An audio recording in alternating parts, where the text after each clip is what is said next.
एक आजाद की प्रतिमा खड़ी है और उस आजाद की प्रतिमा पर दूसरा आजाद साहब भी माल्यार्पण करने के लिए जा रहे हैं। तो देखो देखो ये बड़े बात चंद्रशेखर आजाद जी का, इस चंद्रशेखर आजाद जी की जो हमारी भूमि जन्मभूमि है यहाँ पर, उनकी बड़ी तालियों से स्वागत कीजिए साथियों। एक बार चंद्रशेखर का स्वागत कीजिए। देखो देखो कौन आया, देखो देखो कौन आया, देखो देखो कौन आया। चंद्रशेखर आजाद जी जिंदाबाद। हमारे जो युवा है वो इस नारे को बुलंद करेंगे, एक तीर एक कमान, एक तीर एक कमान,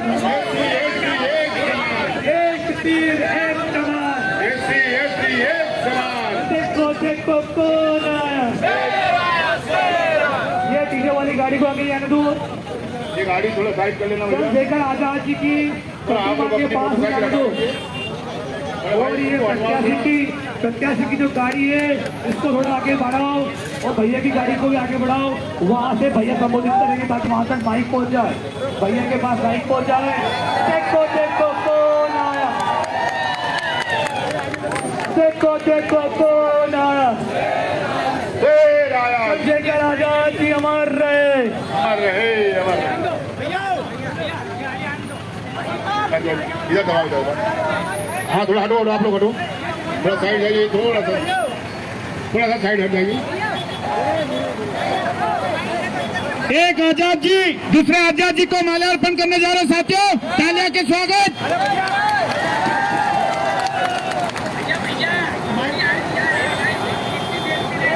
अरे देखो देखो कौन आया, अरे देखो देखो कौन आया। अरे चंद्रशेखर भाई संघर्ष करो, अरे चंद्रशेखर भाई संघर्ष करो। रुक जाइए आप लोग।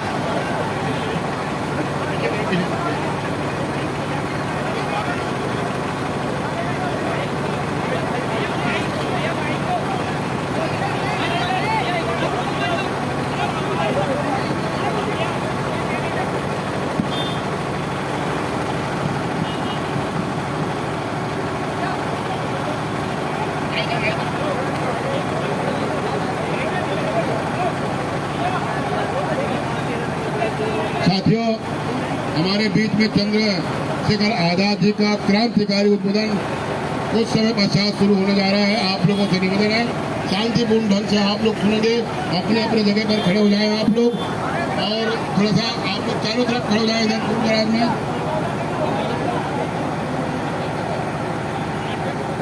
ये जो सामने खड़े हैं भाई साहब, आप लोग भी उधर नीचे उतर जाए, जगह से उधर आए वो लोग उतर जाए नीचे से, मूर्ति के सामने से भी थोड़ा सा साइड में आप लोग।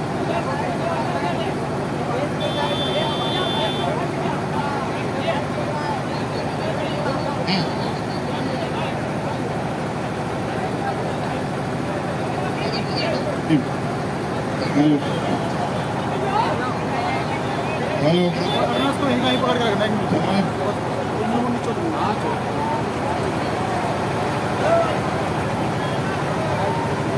हेलो,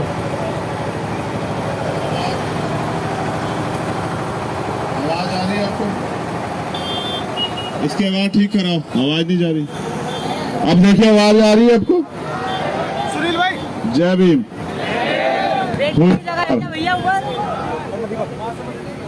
ये ऐतिहासिक क्षण है और इस ऐतिहासिक क्षण में मुझे आपके बीच जाने का मौका मिला। अब से 2 साल पहले मैं आज ही के दिन रिहा हुआ था। जब दिल्ली में संत श्रोमणी सतगुरु रविदास जी का गुरु घर तोड़ दिया गया और हमने 5 लाख लोगों के साथ आंदोलन किया था, तो दिल्ली की जो सबसे बड़ी, एशिया की सबसे बड़ी जो जेल है तिहाड़ में, क्या नाम तुम्हारा? दीपक। 2.5 महीने हम लोग रहे। और आज ही के दिन जो है मैं रिहा हुआ। और अच्छा यह है कि आज के दिन मुझे एक और लड़ाई लड़ने का मौका मिला। देखो अगर इसमें कोई पेशेंट है तो उसको चलती करवा दो। देखो व्यवस्था करा दो, कोई परेशान ना हो।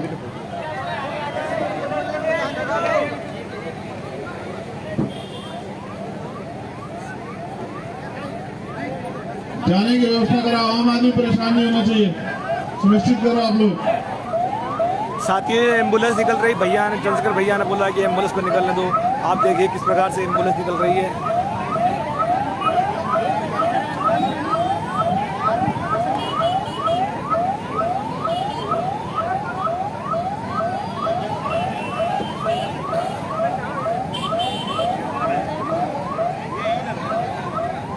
क्या दूसरी तरफ से निकल सकती है? दूसरी तरफ से निकलवा दो।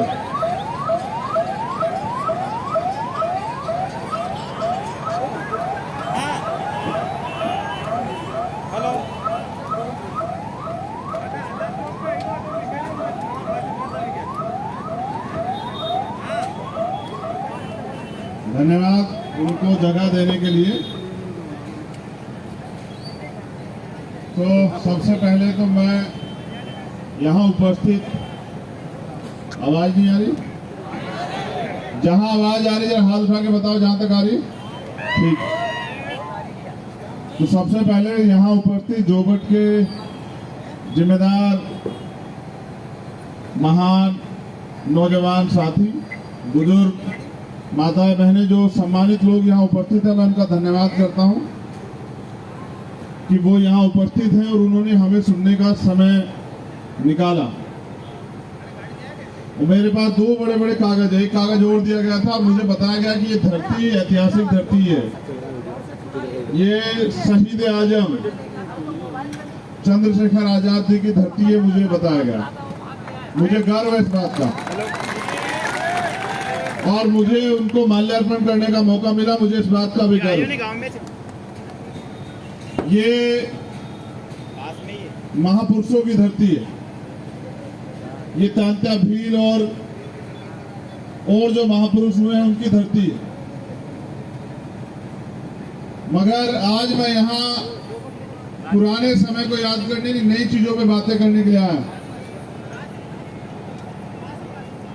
ये तमाम दल यहाँ हैं।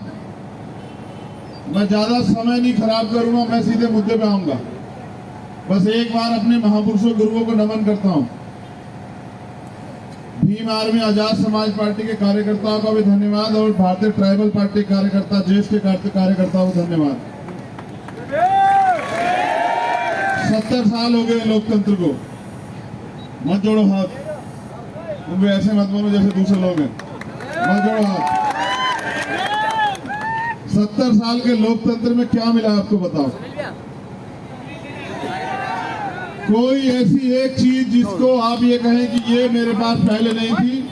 आप पहले भी मेहनत मजदूरी करके आगे बढ़ रहे थे और आज भी मेहनत मजदूरी करके आगे बढ़ रहे हैं। मेरे पास एक पूरी लिस्ट है, मुझे बताया गया, मैं यहाँ की खूबियां गिना देता हूँ कि 95% आदिवासी जनसंख्या है जिले में और अलीराजपुर देश का सबसे कम साक्षर जिला है, सबसे कम साक्षर। यहाँ साक्षरता सबसे कम है। पलायन का दंश, हर घर से पलायन है। यहाँ शराब माफियाओं का जाल युवाओं को खोखला कर रहा है। 500 से 550 स्कूलों में शिक्षक नहीं है। बेरोजगारी का आलम यह है कि लोग भोपाल या गुजरात जाते हैं काम करने के लिए और जब बेरोजगार नौजवान आवाज उठाते हैं तो सरकार लाठी बजाती। ये लोकतंत्र है जहां आपको अधिकार मांगने पे लाठियां मिलेंगी और झूठी एफआईआर। 2500 तो जेएस और भीम आर्मी कार्यकर्ताओं पे झूठे मुकदमे हुए हैं यहाँ। और झूठे मुकदमे आपको पता है सरकार कब करती है? जब सरकार डर जाती है। आज की जो सरकार है वो आपके काम से डर गई और डर इसलिए गई है क्योंकि वो खुद कुछ करना नहीं चाहते, जो कुछ करना चाहते हैं उनका सामना नहीं कर सकती। हमारे सरकारी कर्मचारी अधिकारी, उनका ट्रांसफर होता है, निलंबन होता है और एक ऐसे कर्मचारी थे नितेश अलावा जो पटवारी थे, लेकिन जब अन्याय अत्याचार खिलाफ उन्होंने आवाज उठाई तो उनका निलंबन कर दिया गया। और मुझे ये भी याद है कि शायद वो चुनाव लड़ना चाहते थे, उनका इस्तीफा भी उन्होंने स्वीकार नहीं किया क्योंकि ना तो ये लड़ने का मौका देते और जब लड़ता है तो उसका विरोध भी करते हैं। आदिवासी पत्रकार मुकेश परमार की पिटाई की गई, प्रमोशन में आरक्षण पर रोक लगा दी गई, महिलाओं पे उत्पीड़न के मामले मध्य प्रदेश में बहुत बड़े पैमाने पे हैं और 5वीं अनुसूची पैसा कानून 75 साल में लागू नहीं हुआ। ट्राइबल एडवाइजरी कमेटी में अध्यक्षता गैर आदिवासी नहीं कर सकता है। ये रूल है कि जो ट्राइबल एडवाइजरी कमेटी बनेगी उसकी अध्यक्षता करेगा ट्राइबल, यानी कि आदिवासियों का नेतृत्व करेगा आदिवासी। लेकिन यहाँ मुख्यमंत्री जी खुद बन जाते हैं और मुख्यमंत्री जी दावे करते हैं कि भाई हम उनकी भलाई करेंगे, लेकिन भलाई अगर होती तो इनको खुद नहीं लड़ना पड़ता। ट्राइबल सब प्लान है, अरबों रुपए का बंदरबांट जारी है, साहूकारी आदिवासी जमीनों की फर्जीवाड़ी जारी है। ये आपके मुद्दे में मैं अपनी बात रखना चाहता हूं।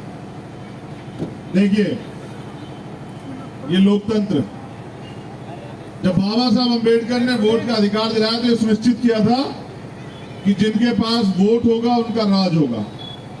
मैं इसलिए यहाँ आया सारे काम छोड़ के, क्योंकि हमारे आदिवासी भाइयों ने लड़ने की शुरुआत की है। वो अपने हक अधिकार के लिए लड़ने के लिए आए और जब भी कोई अपने हक अधिकार के लिए लड़ने के लिए आएगा तो सबसे पहले उसका साथ देने के लिए चंद्रशेखर खड़ा रहेगा। मैं सिर्फ आपको बताने आया हूँ, बड़े पैमाने पे नौजवान है। नौजवान इस देश में गुलाम नहीं है, ना इस प्रदेश में गुलाम है और ना ही जवानी को गुलाम बनाया जा सकता है। लेकिन नौजवान अपना हौसला खोए बैठे इस बात के साथ, उनको लगता है कि उनकी तकदीर का फैसला कोई दूसरा करेगा। मैं पूछना चाहता हूँ और आप अपने आप से खुद से सवाल करें कि अगर नौजवानों के बारे में कोई सोच रहा होता, महिलाओं के बारे में कोई सोच रहा होता, दलित, पिछड़े, आदिवासी, मुसलमान, जैन, सिख, बौद्ध, पारसी, किसी के बारे में कोई सोच रहा होता तो क्या आपका जीवन नहीं बदलता? क्या आपको प्लान करना पड़ता? क्या आपके हक अधिकारों पर डाका डाला जाता? क्या आज अगर आप बेबस हैं, लाचार हैं, मजबूर हैं और अपने देश, अपने प्रदेश में गुलामों जैसी जिंदगी जी रहे हैं, इसके पीछे कौन है कारण? क्या कोई वो व्यक्ति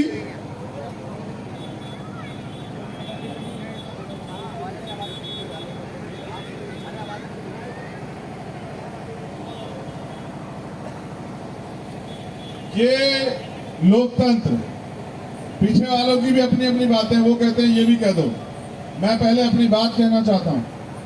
मैं ये पूछना चाहता हूं, आप ये बताओ, एक नौजवान जो देश की सीमा की रक्षा कर सकता है वो क्या अपने प्रदेश में परिवर्तन के लिए नहीं लड़ सकता? आप बताओ मुझे। वो नौजवान जिस पे अपने माँ बाप का भरोसा होता है, उस समाज का भरोसा होता है, उस प्रदेश का भरोसा होता है कि ये मेरे आने वाला कल है, उम्मीद है, ये परिवर्तन करेगा, ये हमारी जिंदगी सुधारेगा, क्या वो नौजवान आगे बढ़ के अपने प्रदेश की जिम्मेदारी नहीं उठा सकता है? क्या मुझे अभी बताया गया कि ये चंद्रशेखर आजाद जी की धरती है। वो मुझसे कह रहे हैं कि आप कहो कि चंद्रशेखर आजाद जी की धरती से चंद्रशेखर आह्वान करता है। मैं कह रहा हूँ हर एक व्यक्ति चंद्रशेखर आजाद है जो गुलामी की क्या जब देश को गुलाम बनाया गया था तो उसकी आजादी के लिए नौजवान नहीं लड़े थे? क्या जिन लोगों ने पंडित चंद्रशेखर आजाद हो या शहीद आजम सरदार भगत सिंह को, क्या उन्होंने अपनी जान देते हुए सोचा था कि ऐसा देश बनेगा हमारा, कि वहाँ गैर बराबरी इतने बड़े चरम सीमा पर रहेगी, वहाँ धर्म जाति का युद्ध होगा, वहाँ पशु के नाम पे, धर्म के नाम पे, जात के नाम पे हत्याएं होंगी, वहाँ महिलाएं सुरक्षित रहेंगी? 70 साल के लोकतंत्र में आज भी महिलाएं रात को 10 बजे घर से बाहर नहीं निकल सकती। कौन से लोकतंत्र की बात कर रहे हैं आप? और किसके पास अधिकार है? क्या आप समझते हैं कि यह आजादी है कि आप खुली हवा में सांस ले रहे हैं? ये तो जानवर भी लेता है। आजादी वो होती है कि आप अपनी तकदीर का फैसला, अपने भविष्य का फैसला खुद करें। क्या आपके पास अपने भविष्य का फैसला लेने का अधिकार है? आप अपने मन का रोजगार नहीं कर सकते, पढ़ाई नहीं कर सकते, अपने मन की सुविधाएं नहीं ले सकते, अपने मन से घूम नहीं कर सकते, विरोध नहीं कर सकते, तो ये लोकतंत्र कहाँ है और यहाँ अधिकार कहाँ है? आज बच्चे पढ़ रहे हैं कि कल वो आगे बढ़ेंगे। सरकार डिपार्टमेंट खत्म कर रही है, कहाँ से मिलेगी सरकारी नौकरी? और एक तरफ तमाम तरह का प्राइवेट सेक्टर खड़ा किया जा रहा है, एक तरफ सरकारी स्कूल, एक तरफ प्राइवेट स्कूल है। कितने लोग यहाँ खड़े हाथ उठा के बताओ जो 20,000 रुपए 25,000 रुपए महीने की पढ़ाई का खर्चा अपने बच्चों का उठा सकते? जरा हाथ उठा के बताना। नहीं, हाथ उठा के बताओ, ऐसे हिलाओ मत, बताओ कितने ऐसे लोग हैं जो उठा सकते हैं? नहीं उठा सकते। कितने ऐसे लोग हैं जो प्राइवेट हॉस्पिटल का खर्चा उठा सकते हैं? बताइए। तो जब इतना बड़ा समाज तमाम तरह की सुविधाओं से वंचित है तो सरकार किसके लिए काम कर रही है? अगर सरकार आपकी होती तो आपके लिए काम करती। सरकार को आपका दर्द होता, वो आपके दुख तकलीफों को समझती, आपके लिए काम करती। और अगर सरकार आपके आंसू से पिघलती, सरकार आपकी लाश से पिघलती, सरकार आपके दुख दर्द से पिघलती, तो शायद आपका भला हो गया होता। सरकार नहीं पिघलेगी, क्योंकि आपको अपने मुकद्दर का फैसला लिखने के लिए मेहनत करनी पड़ेगी और मौका आपके पास आ गया है। मेरी बाई बाजू पे जोबट विधानसभा के नौजवान प्रत्याशी हैं, जिनको यहाँ के अधिकारी ये कहते हैं कि जब पैसा लड़ने के लिए नहीं तो क्यों लड़ रहे हो चुनाव। तो मैं पूछना चाहता हूँ, अगर पैसे वाले चुनाव लड़ेंगे तो क्या गरीब का बेटा कोई सपना नहीं देख सकता है? इस मध्य प्रदेश में, देश में, बताइए, क्या कोई गरीब का बेटा अपना सपना नहीं देख सकता है? और ये कहा जाता है, पीछे अधिकारियों ने कहा 3 गाड़ी जाएंगी, रोक लगा दी। अरे उनको तो रोक नहीं लगाते जो भ्रष्टाचार करते हैं, झूठ बोलते हैं, गुमराह करते हैं, झूठे वादे करते हैं, उन पे तो रोक नहीं लगाते, हम पे रोक लगाते। लगाओ रोक। हम अपने पैरों में पड़ी हुई सारी बेड़ियों को डायनामाइट से उड़ा देंगे। हम यहाँ गुलाम हैं। समझिए और जानिए, ये लोकतंत्र है, जिसके पास वोट होगी उसका राज होगा। 95% वोट आपकी है, राज किसका होना चाहिए? 5वीं अनुसूची क्यों नहीं लागू होती? अगर उनको करनी होती तो 71 साल में कर दी होती। क्यों नहीं लागू होती पता है? क्योंकि जब वो लागू होगी तो आपको अधिकार मिलेंगे, और जब आपको अधिकार मिलेंगे तो आपकी वोट को छीना नहीं जाएगा, आपकी वोट को पैसों में खरीदा नहीं जाएगा, आपकी संपत्तियों पे कब्जा नहीं किया जाएगा, आपको गुलाम नहीं बनाया जाएगा। वो डरते हैं आपकी तरक्की से। क्या आप भी अपनी तरक्की के खिलाफ हैं? आप अपनी तरक्की नहीं चाहते हैं क्या? आप नहीं चाहते कि जो क्षेत्र आपका है उसके फैसले करने का अधिकार भी आपके हाथ में हो? जिन समस्याओं के लिए आप सरकार के आगे हाथ फैला रहे हैं, क्या आप उनको बदल नहीं सकते हैं? देखिए, लोकतंत्र में मैंने कहा जिसके पास वोट होगा उसका राज होगा, लेकिन वोट आपके पास है, राज दूसरे का है। मैं ये बताने के लिए यहाँ उपस्थित हूँ कि वोट आपका है, राज भी आपका होगा, बस आपको जागना पड़ेगा। आप तय करें, आप तय करें और अपना फैसला खुद करें। और आप ये भी देखें कि तमाम सरकारें आ रही हैं, अगर उन सरकारों को आपके लिए कुछ करना होता तो उन्होंने कर दिया होता। मैं आपसे अपील करता हूं, मैं ज्यादा समय नहीं दे पाऊंगा, मेरी फ्लाइट है, लेकिन मैं आपसे अपील करता हूं कि ये गरीब जरूर है लेकिन ईमानदार है, ये आपको धोखा नहीं देगा। और ये अगर आपको धोखा देने का प्रयास करेगा तो मेरे लिए, इसके लिए सबसे बड़ा दुश्मन चंद्रशेखर आजाद होगा। मेरी जबान है आपको। मैं यहाँ राजनीति को, भ्रष्टाचार को, उस भ्रष्टाचार की राजनीति को बढ़ावा देने के लिए नहीं, जो लोग राजनीति को बुरा समझ के दूर बैठे हुए हैं उनको ये बताने के लिए आया हूं कि अगर आप चाहते हैं इसको सही करना तो आपको इसमें उतरना पड़ेगा। और अगर आप इसमें नहीं उतरेंगे तो भ्रष्टाचारी लोग, झूठे लोग, मक्कार लोग, ये लोग ऐसी राजनीति करेंगे जिससे आपके जीवन में कुछ भी तब्दील नहीं होगा। और अगर आज भी 71 साल के लोकतंत्र में एक तरफ अमीर अमीर बना हुआ और गरीब गरीब बना हुआ है, तो इसके लिए जिम्मेदार गरीब है, क्योंकि वो अपनी बेटियां नहीं काटना चाहता। और अगर महिलाएं नहीं चाहती कि वो सुरक्षित रहे तो उनको इस गुलामी की जिंदगी को जीने का अधिकार है। अगर वो चाहती है सुरक्षा करना तो उनको भागीदारी करनी पड़ेगी और उनको लड़ना पड़ेगा, क्योंकि बिना लड़े यहाँ कुछ नहीं मिलता। मांगने से सिर्फ भीख मिलती है, अपने अधिकार छीनने पड़ते हैं। और अगर नेमावर आपको याद है, अगर आपको नीमच याद है, और अगर आपको अपने लोगों की लाशें याद है, तकलीफें याद है, अपने ऊपर हुई भी कि जुल्म जाती याद है, तो आइए और हो जाइए खड़े, लिखिए फैसला। ये उपचुनाव है, लेकिन ये उपचुनाव नहीं, ये कल का पैगाम है कि हम कल क्या करने वाले हैं। हम जिनके भरोसे थे उन्होंने धोखा दिया, उन्होंने हमारा काम नहीं किया। अब हम अपने जीवन को आगे बढ़ाने के रास्ते खुद चुनेंगे और अपनों को नहीं, हर उस व्यक्ति के, मध्य प्रदेश के व्यक्ति के फैसले करेंगे जो शोषित है, पीड़ित है, वंचित है, सताया गया है, जिसके अधिकार छीने गए। और मैं फिर कह रहा हूं, आप गरीब जरूर हैं लेकिन कमजोर नहीं। आप मेहनत करते हैं, पहाड़ का सीना चीर के आप अपने बच्चों के पेट पालते हैं, आप इस देश की तरक्की में टैक्स देके योगदान देते हैं। लेकिन ये नेता आपके पैसों से बंगले बनाते हैं, महल बनाते हैं, बड़े बड़े इंडस्ट्री लगाते हैं, सब कुछ करते हैं, लेकिन आपके दुख दूर नहीं करते। तो आपको अपने दुखों को अगर दूर करना है तो उसका फैसला आपको खुद करके उस दुखों को खत्म करने के लिए अब सत्ता में आपको काबिज होना पड़ेगा। माननीय काशीराम साहब कहते थे, जो शासक नहीं होते उनको अत्याचार भी सहना पड़ता है, उनकी बहन बेटियों के साथ बुरे काम भी होते हैं, उनके साथ अन्याय भी होता है, उनकी पगड़ी भी उछाली जाती है और उनको बेबस कमजोर भी बनाया जाता है। तो मैं पूछना चाहता हूं नौजवान साथियों, मेरा आखिरी संदेश है आपसे, कब तक गुलामी सहोगे बताओ? क्या तकलीफ होती है नहीं होती है? क्या इस बेबसी गुलामी की जिंदगी काटना चाहते हो नहीं काटना चाहते हो? क्या अपने फैसले स्वयं करना चाहते हो नहीं करना चाहते हो? दोनों हाथ उठा के बताओ कि आप ललकार करते हो नहीं करते हो? अगर आप ललकार करते हो तो मेरे इस बात को याद रखना, किस तारीख में चुनाव बताओ? 30 तारीख में चुनाव। मैं आपसे मांगने आया हूं अपना अधिकार, क्योंकि हम लोग लड़ते हैं, और मैं ये आप मांगना चाहता हूं आपसे कि आने वाले 2-3 दिन सोना मत, बस गांव-गांव जाके लोगों को बताने का काम करना कि अब की बार हम अपनी लड़ाई खुद लड़ रहे हैं, किसी के भरोसे नहीं लड़ रहे हैं, और ये लड़ाई हम जीतेंगे। और हमारी जीत का पैमाना ये है कि हम लड़ने आ चुके हैं। अब अमीरों का राज नहीं चलेगा, अब गरीबों का राज आएगा। अब उनका राज आएगा जिनके पास वोट, अब उनका राज आएगा जो पीड़ित हैं, जो शोषित हैं, जो वंचित हैं, और जो चाहते हैं कि उनके जीवन के भी दिन बदले। तो मैं पूरे विश्वास से कहता हूं, दोनों लोग मेरे बाद अपील करना कि ये महान जनता आपको वोट करे, लेकिन मैं ये संदेश आपको भी देना चाहता हूं। हमने अपने यहाँ तो कैडर में तैयार किया गया कि मिशन में लोग आगे बढ़े। बहुत लंबे समय से धोखा खा रहे हैं लोग, हर बार 5 साल बाद कोई आता है, भरोसा करते हैं लोग, और चुनाव के बाद फिर वो इनको ढूंढा भी नहीं मिलता है, ये झुके तो रह जाते हैं। जो विधायक एमपी बनता है वो आगे बढ़ जाता है, वो 5 साल में आपके दिन बदले ना बदले, लेकिन जो विधायक एमपी बनता है वो 5 साल में करोड़पति जरूर हो जाता है, उसकी आमदनी 10 गुना 20 गुना बढ़ जाती है, लेकिन आपकी नहीं बढ़ती, आपको नौकरी नहीं मिलती, आपको रोजगार नहीं मिलता। तो उसके लिए ये दोनों लोग हैं। आप दोनों हाथ उठा के विश्वास दिलाओ कि हम आपके काम करेंगे, आपके लिए लड़ेंगे, और कभी आपको निराश नहीं करेंगे। ये वादा जो है आप लोग जनता से करो, चलो करो। हम जनता से विश्वास दिलाते हैं जनता को कि हम आपके लिए ही जिएंगे। हमने जीवन दान दे रखा है समाज के लिए, और समाज का काम करेंगे।